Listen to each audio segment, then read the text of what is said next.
Welcome back, everyone. We're excited to share this episode of the Sunflower Palliative Care Podcast, a podcast exploring all aspects of children's palliative care around the world.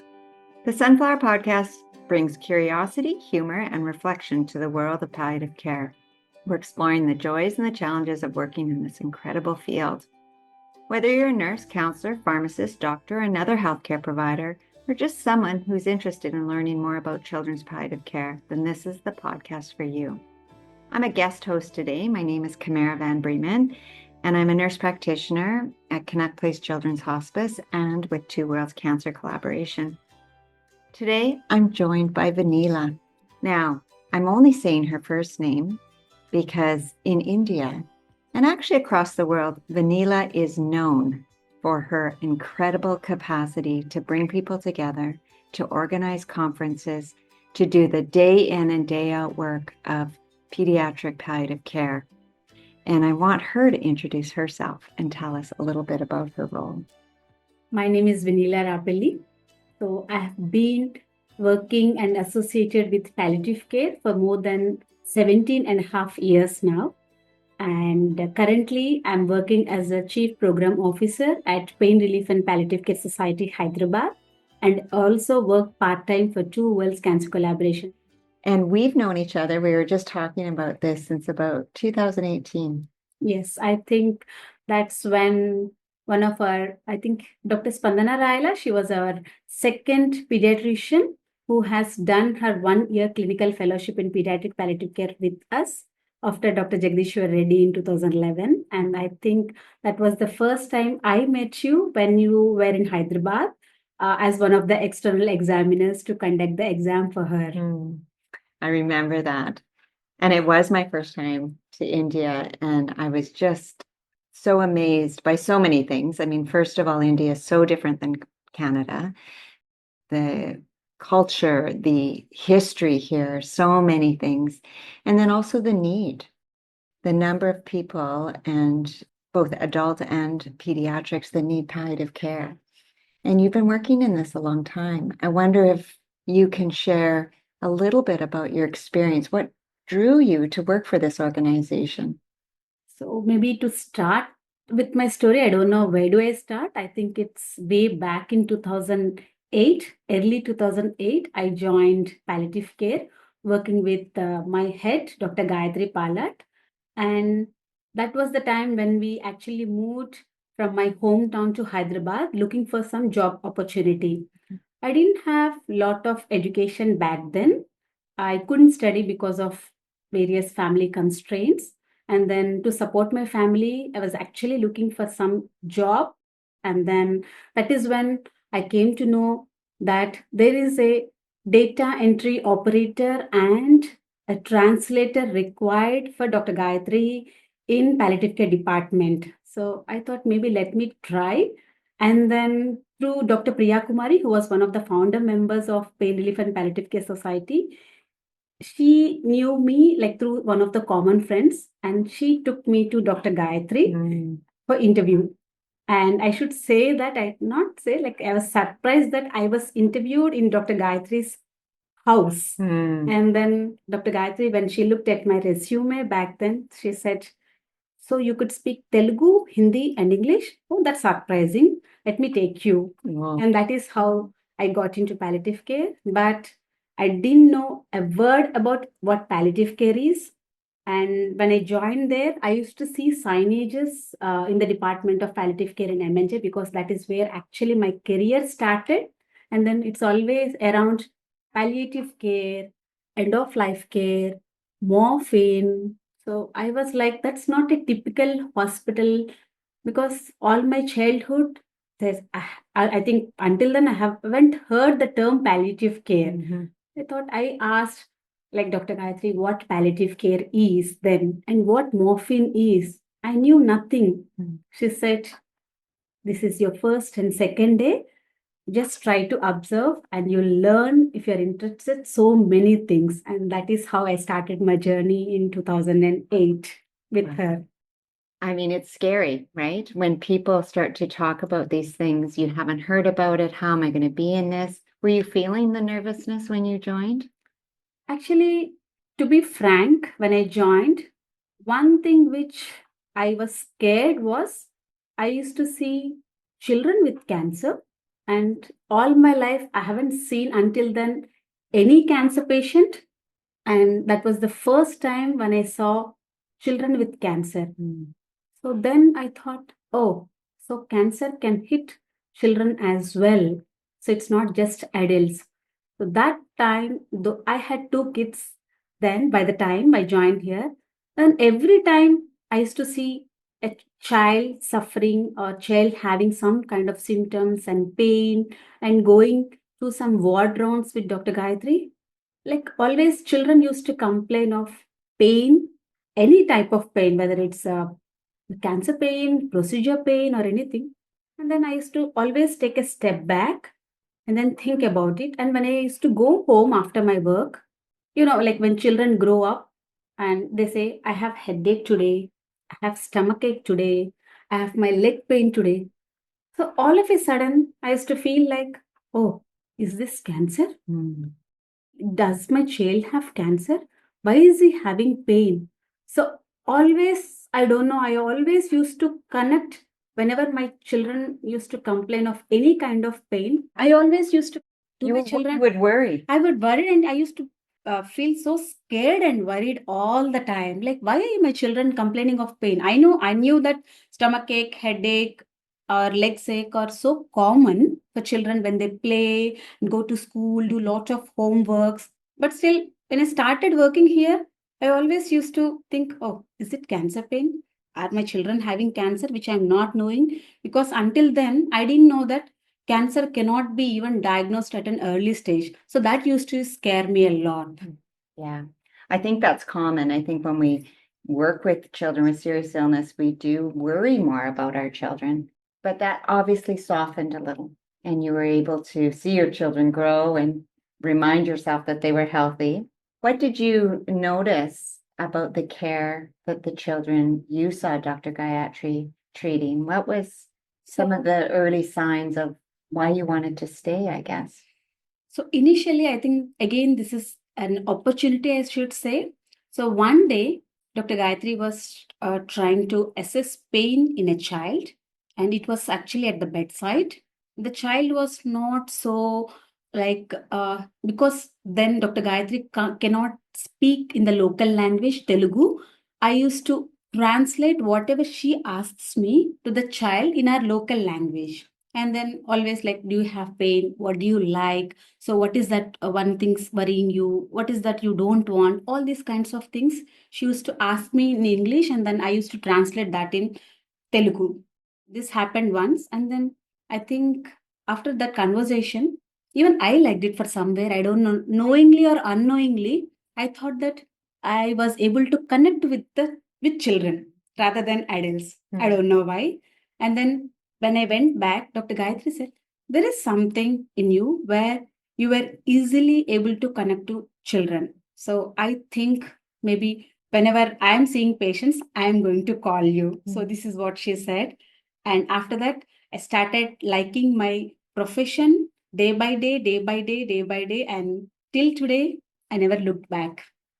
I do want to talk about the children that you serve. But first, tell me about a typical day for Vineela. What does that look like? So everyone says like you will have 24 hours in a day. And my family sometimes says that even 24 hours is not enough for you. You work so much. So you come home, you work at home, you go to office, you work there, you come back, again you keep working, you'll be texting, you'll be calling, you'll get phone calls, you'll attend meetings. What kind of a life it is and what kind of a job is it? I think you should not choose this profession and go back to your teaching, because before coming here I used to work as a teacher. So he used to say, no, I think you should go back and look for some other job. But somewhere I felt like, no, I'm not going to go back to my teaching job, and this is what I'm liking my profession day by day, and I'm going to pursue maybe my career in palliative care. That is the day I thought, I think it's in this decision made me more stronger when I actually did 6 weeks training. Apart from working, I did my 6 weeks training with Dr. Gayatri, 6 weeks training in pain and palliative care as a counselor. Mm. So, and then I learned so many things because it was a very formal training and teaching. Then I thought maybe I should enroll. I enrolled myself and I completed my course. And then I thought this is what I'm looking for. Wow. So at the same time as program managing, because you were talking about meetings, arranging people coming and going of fellows, coming and going of other trainers, setting up meetings for Dr. Gayatri. Yes. You're also doing this thing like I'm driven to care more for the Yes. children. Yes. Yeah. Somewhere I thought, I don't know, I started liking. And when I'm with patients or either adults or children, and more when I'm with children, I forget myself. Mm. They're the focus. Yes, I forget myself. And to the extent sometimes that I even forget my family and I get so involved when I'm with children. I know you probably have hundreds of stories, but is there a little girl or a little boy that you kind of carry around with you to remind you about the special work you do? Yeah. Do you want me to share my story? Yeah. So this 13-year-old was diagnosed with one of the bone cancers. And then I think the oncologist suggested for palliative chemotherapy. But the family didn't want to go for palliative chemotherapy, and they had lot of trust and faith in alternative medicine, and they went for that. And over a period of 6 months, I think the tumor started growing, and it started bleeding. And that's when again the family and the child were back to our palliative care. Severe, excruciating pain, unbearable pain, was like admitted to our hospice, Mandara Children's Hospice in Hyderabad. And then I started talking to him because he's like an adolescent age group. I said, like he had so many I mean, over a period of time, after like a week or so, he started having that trust in me. And then he started sharing very personal things of his family because like he is the only son to his parents. No other, one sister who got married and she is in her hometown. And like he asked me like one very direct question. Tell me one thing. Am I going to get up and walk? Because he was totally bedbound. And when I asked, I'm a volleyball champion, I play volleyball. So tell me, when can I get up and go and play? Said that, I think for the last 4 months, I'm lying in the bed, not able to move myself, looking at the roof, not knowing what to do. Tell me, when am I going to get up and walk again or go to college or play volleyball? So it was a direct question. Very hard. And then when I started my conversation and everything, he said, when I had to tell him the very hard, broken news that I wish I could tell that you would be able to get up, but I'm so worried and scared to tell you that you won't be able to get up and walk again. The minute he heard that, he said, ask doctor to give me some injection and then kill me. Why do you have to live like this? So that made me so shaken. And then the immediate next day, I think that triggered him a lot that he cannot get up and walk because he's an adolescent. He knows how to use smartphone. You know what he did? We have these Indian applications where we can order any kind of stuff using the apps like Swiggy, Zomato, or all kinds. He ordered a pesticide medicine online. He wanted to have that and kill himself. So that day, like I had to take a very long, deep breath and had to go back to him again. And then like I could see like how much like suffering he has that he decided to end his life when he came to know that he cannot get up and walk and his disease cannot be cured. So again, I had to start the conversation and say, okay, though I know that it's very hard for me to say like this, and even very hard for you to take whatever I have told. What is that one thing you wish for? He said, try to reduce my pain. I want to go home. I want to sleep in my bed, in my home, and I want to eat my mom's home cooked food. This is what then after that I had to make the plan with the help of our doctors. And then I think it took for us about almost a week for us to settle his pain and all other symptoms. And one fine day, I'm going home. So if my pain increases, he said, I'm going to come back to you. I said, thank you for having that trust in me. And we had an ambulance, made him comfort. He went home. After going home, in 3 hours, I get a call from the father saying that we reached home and he had some water. He met all the relatives and house friends, and he said his mom made something for him in just at home. And after 3 hours, he took his last breath on his bed. So, I mean, Wow. I knew back of my mind that he's not going to live. But one thing, what our entire team we could do, he was pain free, was comfortable. He went back because that was his last wish. He went home and we could help him. I think we helped him. Yeah. This is a podcast without a video, but it's a very moving story. We can just pause. Thank you so much, Vineela. That was a really powerful story. And it is important to pause and think about the kids that we serve and we support, and we sit with their pain with them. Yeah. So thank you so much.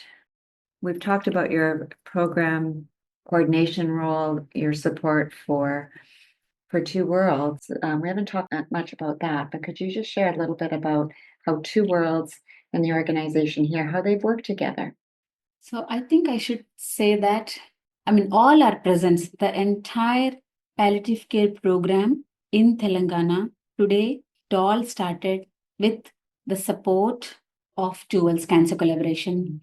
And I think it's more than 17 years now. Till today, it started with the room number 34 palliative care. One home care van grew to 12 home care vans. We have a 36-bed hospice facility where it is for 26 for adults and 10 for children.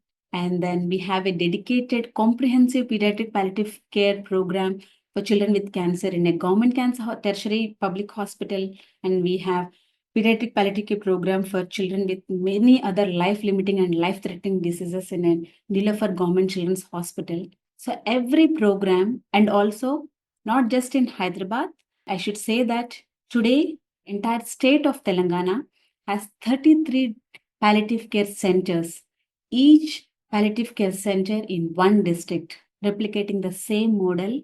And it all started, every program, the first initial support or seed grant or whatever it is, it's always from Two Worlds Cancer Collaboration, even till today. I feel so proud about it that I'm a part of Two Worlds. And it's amazing like how Two Worlds has the trust in PRPCS and in all of us, that though they're sitting miles and miles away from us, and they know that whatever they're supporting and funding us, they know that it's going in a right direction and reaching the right patients and people. Wow, what a collaboration, right? Excellent. So strong. Yes. Yeah.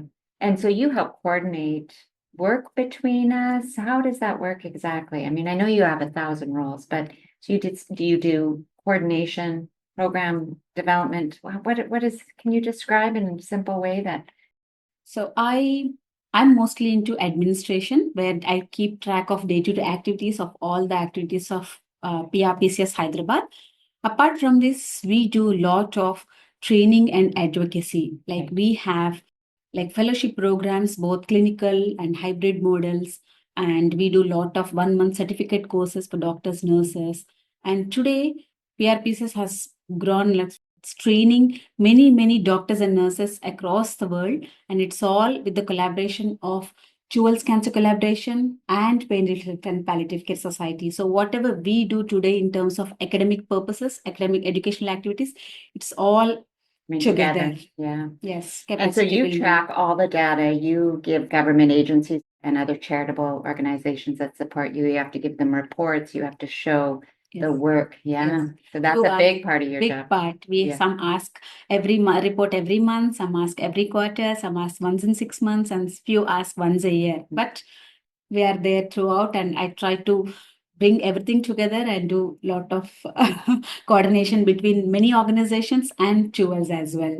Well, you are a miracle worker, and we just finished 3-day leadership, bringing together pediatric palliative care experts or emerging leaders to do some work. So I do want to thank you so much for supporting the work, organizing all the people coming. I mean, we had 30 delegates in the end coming, or more than that. If we club both the batches, it's like about 45 delegates. Plus all of the faculty. All of the faculty. I was teasing you earlier about, being the whirling dervish and the fact that you are just moving and organizing and I think your kids are right.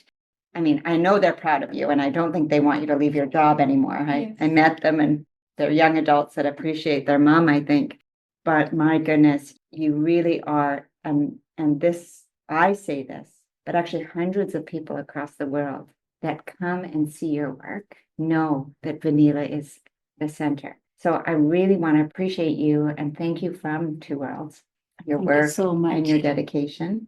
And also, we have a commonality around using play therapy, and support. And for me, it's been such an honor to share our work together, and to watch you just grow in your practice and being with kids.